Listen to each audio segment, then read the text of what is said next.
Alrighty. We are live. Welcome to those joining us online. We're here. We're going to just continue on our journey through Matthew. And if you look in your bulletin, we're on Matthew 14, verses 22 to 33. A very familiar story. I'm sure we're all familiar with it. If not, we can look at it again. And now I'm looking at that title. What are you looking at? I thought it sounded quite quippy when I started, but kind of almost sounds like a threat now. But it's not a threat at any course. It's just, what are you looking at? So we're looking at Matthew 14, starting in verse 22.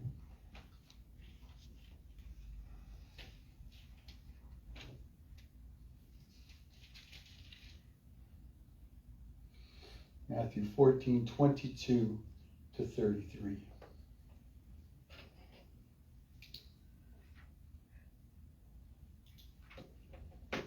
And it reads as follows. Immediately, Jesus made the disciples get into the boat and go ahead of him on the other side, while he dismissed the crowd. After he had dismissed them, he went up on the mountainside by himself to pray. Later that night, he was there alone, and the boat was already a considerable distance from land, buffeted by the waves because the wind was against it. Shortly before dawn, Jesus went out to them, walking on the lake. When the disciples saw him walking on the lake, they were terrified. "It's a ghost," they said, and cried out in fear. But Jesus immediately said to them, "Take courage. It is I. Don't be afraid." "Lord, if it is you," Peter replied, "let me come to you on the water." "Come," he said. Then Peter got down out of the boat, walked on the water, and came towards Jesus. But when he saw the wind, he was afraid, began to sink, cried out, "Lord, save me." Immediately Jesus reached out his hand and caught him. "You of little faith," he said, "why do you doubt?" And when they climbed into the boat, the wind died down. Then those who were in the boat worshipped him, saying, "Truly, you are the Son of God." May the Lord bless the reading of his word.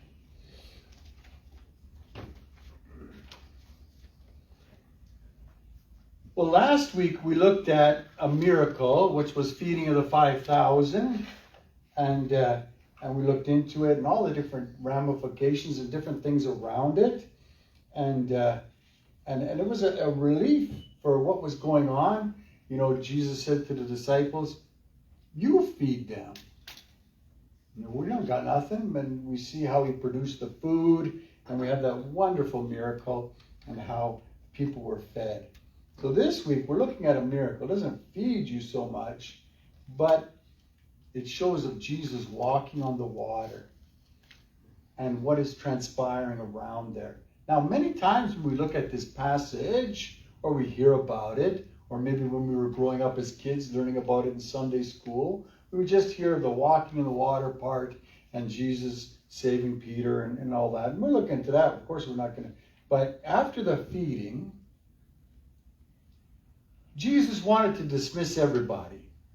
And if you look at John, now I seldom go to different passages because I said last week, the feeding of the 5,000 is in all four Gospels. But I seldom look at the other Gospels when I'm preaching on a miracle in that Gospel, because I like to focus on what the writer was focusing on and get the message from that. Not that it's wrong to go to other passages, but I try to stay. But this way, I'm just going to say that after that, John gives it a better idea as to why Jesus was like, "Okay, everybody get out of here now." Because he talks about they saw Jesus feed the 5,000 and they wanted to make him a king. They wanted to make him a king. Just like in our Sunday school lesson this morning, when Gideon saved the day with his battle with the Midianites, they wanted to make him a king. And Gideon's like, no, you got it wrong.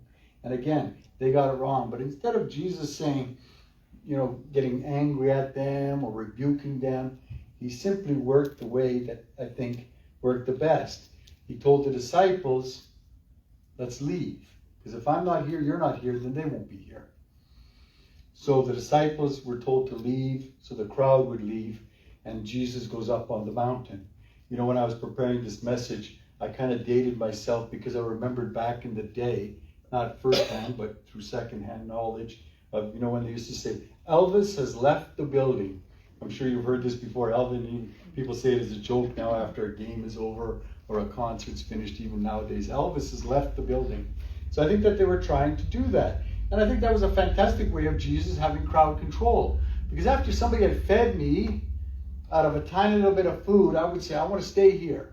I don't want to go anywhere else. But Jesus knew there was 5,000 men and even more women and children around him. He needed to do something to disperse the crowd. So that's what he did. And he went up on the mountain to pray. A solitude place. And I hope and pray that you would take time out of your day, whether it be busy or quiet, to pray. Just to take time out to pray. In the solitude, away from the noise, away from the phones and the videos and the TVs and all the rest of that. So he was alone to pray. And of course, I know that's why I put in the Vision 240 today. The different ways we can pray. Because sometimes we get stuck. How do I pray? Sometimes I don't even know how to pray. But when we have a relationship with Jesus Christ, we can pray. So he sends them out into the boat. Sounds good. The vast majority of them were fishermen, or some of them were fishermen. They would know how to boat. They would know how to get by and everywhere. But then we see a storm comes up. And the boat's in the middle of the sea. And it's strange that Jesus would send them out into a storm. Because that's what it looks like to me. He sent them out into a storm. Because Jesus would know there was a storm there. But I don't think he was sending them out. Because we see the whole story. And we know the end of this story. But we know that we are going to go through storms in our life. Or we have gone through storms in our life. Or we're going through a storm in our life right now. However that manifests itself. I once remember a pastor preaching on a passage similar to this. And he says, if you've never gone through a storm, please come and see me after. I want to know how you've been living your life. Because I want to have that too. Because I've gone through storms. And I think we've all gone through storms. And storms are different for different people. Things that get some people discouraged or worked up or excited don't really affect other people. And sometimes people go through different things, different ways, and that's easily and understandable. But they're going through the storm. So Jesus, in essence, sent them out into the storm. But we see many times when people are out in the storm. Now, Jonah was out in the storm, but it wasn't that the disciples had disobeyed him. They had listened to him. They did what they did. But we see how the disciples are in the storm. And I think it could be a great discouragement for them. Because they'd done what Jesus did, and this is how they ended up. They just came from just a high of all these people getting fed, a wonderful time of fellowship and everything. And another thing, I think the disciples were probably thinking at this time, is Jesus is not with us. Because if you recall in Matthew 8, they had somewhat of the same situation where they were out in the middle of the lake, or the sea, if you will. And the storm came up, but Jesus was taking a nap. And I could see where Jesus would say, if I'm here, I'm going to get you to the shore because I'm with you. Yeah. I'm with you. That's why I always wondered, who's more important, a doctor or a pilot of an airplane? I said, the pilot's more important because my dad was a pilot, maybe, I don't know. Because a doctor can give you a prescription, he doesn't care. I mean, in his heart of hearts, he cares, I know, but if you take the medication, you take the treatment, he's still going to go to work the next day. But if a pilot needs to get you to that destination because he's on the plane as well, and I'm sure he wants to get home to his wife, his kids, his family, what dog, whatever the case may be. So they didn't have Jesus. They're in a storm.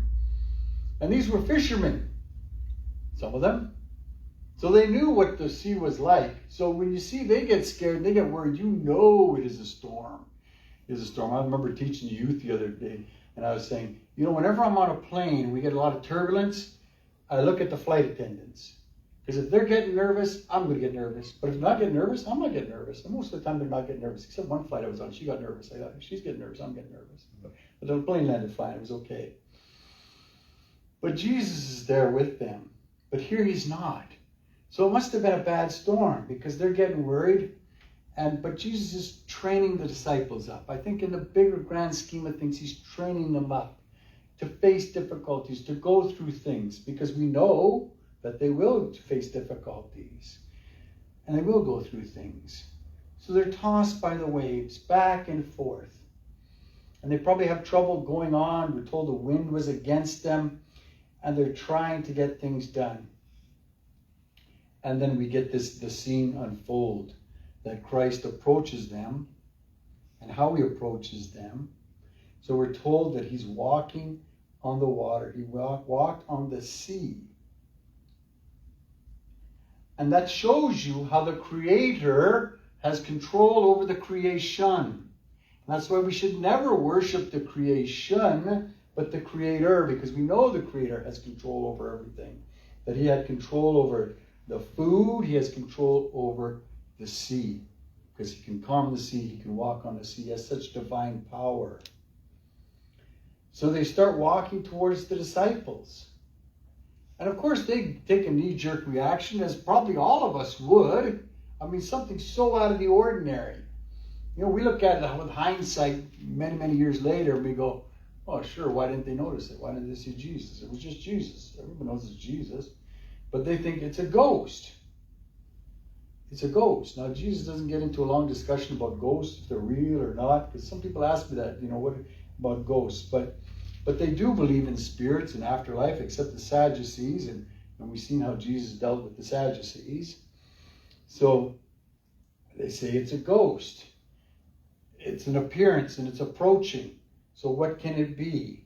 And it could be a spirit of a ghost. So I think the reasoning is sound, if nothing else. But we see how they are afraid of the water. Now they got to deal with this ghost. What's going on? And I think that is Jesus telling them, you're going to deal with fears. You're going to have fears. But fears arise out of a faith for him, a love for him, a trust in him. We can trust in him, and we must trust in him. Not only when we're in a boat, with a rocky boat, thinking that a ghost is coming, but in life. As I say, we have storms in life. Some of them come and go, but we have them in our lives. But we see how Jesus gives the immediate response. He wants to calm them. He wants to reassure them. He says, take courage. It is I. Don't be afraid. I love how many times in the Bible it says, don't be afraid. That's one of the most repeated lines in the Bible is don't be afraid. Don't be fearful. And Jesus corrects them as he should us. And the knowledge opens the door to true comfort in the knowledge of Christ. Don't be scared. So that's how it starts off. And he's calming them. And I think they start to say, well, this is Jesus. This is fantastic. We loved it when he was in the boat and he stopped the storm. Now he's coming to us. Things are looking up. Things are good. So then we get Peter. I always love Peter. He's my go-to guy. He doesn't mince words. He doesn't pull punches. He's like, I got to get it done. I'm going to get it done. And he usually does it. Sometimes he gets a little off track, but that's okay. He says, tell me, come out in the water. I want to come out in the water too. This sounds good. This looks fun. I'm going to come out in the water too. And we know that Peter loved Jesus. And he wanted to come to him. And he wanted to show him his faith. When Christ is coming towards us in a way of mercy, we must go forward to him. So let us go forth to Jesus. So Jesus responds, he says, come on out.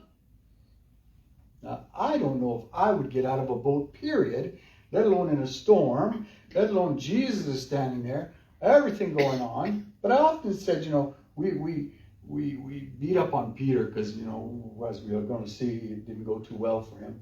But he had the courage to get out of the boat. So he leaves the safety of the ship, throws himself into the jaws of death. To be dramatic, I think if they did this a Hollywood movie, you would see all the storms. Jumped into the stormy sea. Jesus might have condemned him for his foolishness or his rashness. He might have said, Peter, don't be foolish. But he says, come on out. Come out to the stormy sea. So Peter walked upon the water. The communion of true believers, when Christ is demonstrated in that act, it is represented in this story by their walk with him walking on the water. What a fantastic picture. What a fantastic time. He stays above the water. He stays above the world as we can. He doesn't sink into it. We have victory in Jesus through the seas of the world. And we'll face a lot of things in this world. And we can be brought closer to Jesus when we follow him. And he will bear us up. And he will take care of us. He will bring us up as on the eagle's wings, as the passage in Isaiah says. And we have our strength, but our strength is through him. And we have that power. And what a great story. Peter's walking on the water, communing with Jesus as he walks on the water. Fantastic story. Wonderful story. But, like the commercial says, but wait, there's more. And there's where Peter's downfall comes. Because he starts going under the water. He's walking on the water. But he starts to become afraid of the waves. He had strong faith. He had courage to get out of the boat. But he sees and he looks around. And he saw the wind and the waves. His eyes were not fixed on Jesus anymore. Just like when I couldn't catch the ball in the children's story. My eyes are not fixed on the ball. We need to have our eyes fixed on Jesus. And he notices the danger. Not that it wasn't there, but Jesus was in control. You needed to have faith in Jesus. Turn to Jesus. But he saw the wind and the waves. And again, we can beat up on Peter, but I think we too would be afraid of the wind and the waves. And we see what happens. He began to sink. He began to sink. So he got scared. He's getting even more scared because he's sinking into the water, into the sea. And the sinking of his spirits and the weakness of his faith, as Jesus will say shortly. And he fell into the water. So it's a sad story in that regard, but there's more. So he began to sink. And some people might just say, well, that's it for me. I'm done. Well, I was foolish to get out of that boat. Why did I do that? I should have just stayed there. I should have just stayed on land. I should have just stayed home. But we see how he went out. And we see what transpires. Because right then and there, and it's a lot of times when we're at our lowest point in life, we look to the Lord.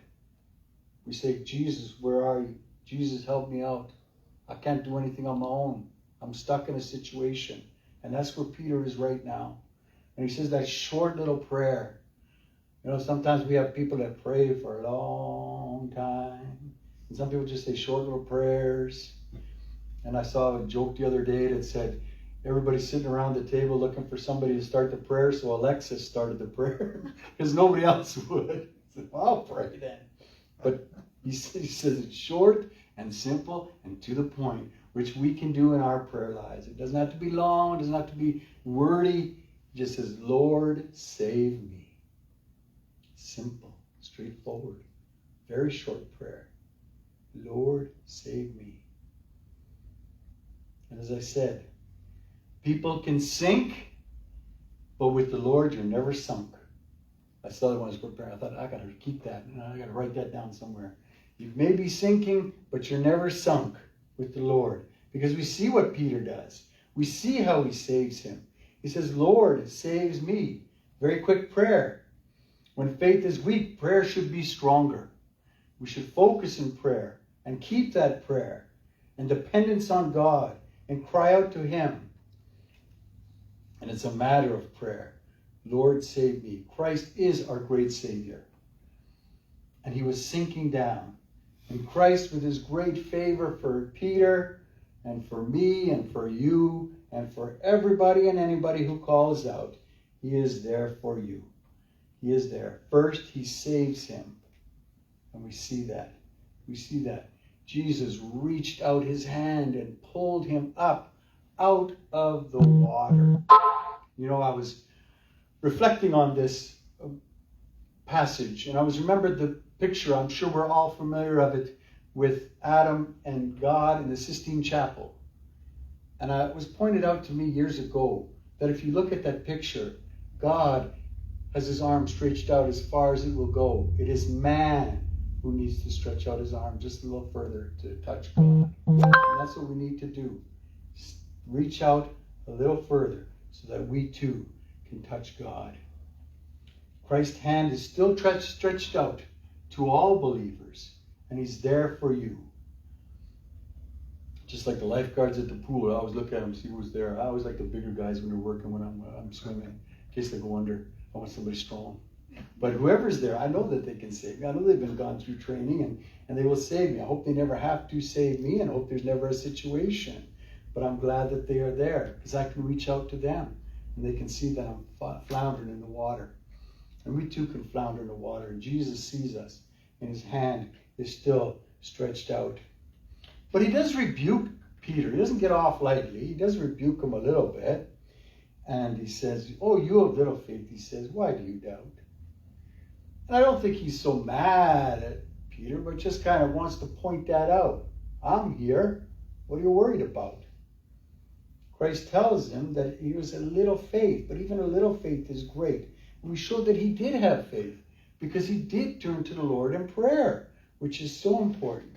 So we can get our doubts, we can get our fears, and the Lord might say to us, we have little faith. But as long as our faith is in Jesus Christ, is focused on him, what little faith we have is good faith, and faith we can have in him.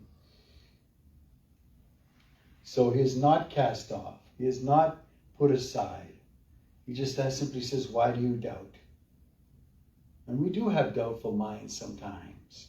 But it's fantastic that we can look at that. And we see how he ceases the storm when he gets into the boat. The storm is over. The storm has settled down. And that's just a fantastic way of looking at it. Fantastic way to be. That the storms we're facing will settle down. The storms we'll go through will settle down. And I hope and pray that whatever you're going through in life, or whatever you've gone through, or whatever you might go through, that you will look to the Lord. And yes, you might start sinking, but you're never sunk when you can turn to the Lord. When Christ came into the ship, and we see how they worshipped him. Those that walk with him shall reign with him. Those that are exposed and that suffer with him shall triumph with him. And the storm ceased. So what a fantastic story. We could use this to good use as we look to it. Confirm that Jesus is the center of our faith and our love and our joy. And we know that the waters of the sea can be scary. Life can be scary, but we can look to him. Because we know that he is truly the Son of God, as the disciples saw today, as I'm sure Peter saw today as he was getting dragged out of the sea. And we look to this occasion to give glory where glory is due. And we need to do that day in and day out, no matter where we are, no matter where we find ourselves. We need to worship with adoration. And I know when I preach this, you're saying, I'm here on a Sunday morning. I am preaching. I'm worshiping. I'm listening to your preaching. So then, what happened to Peter? Getting back to where I started. What are you looking at? You know, I tell this story to the Good News Club kids and the younger kids, and they get it right off. They get it right quick. Sometimes you have to explain things, but this they get right quick. They said they took their eye off Jesus. Let's take our eye off the ball. Let's always be looking to Jesus, no matter what's going on around us. Because when we look to him, it doesn't matter what's going on around us. We can look to him for our strength, for it to end well. So it's a fantastic story. I love this story. And I'm glad we could look at how it came to be and why they were on the ocean, or the sea, pardon me, and what was going on there. And I hope that you are like Peter, looking to him.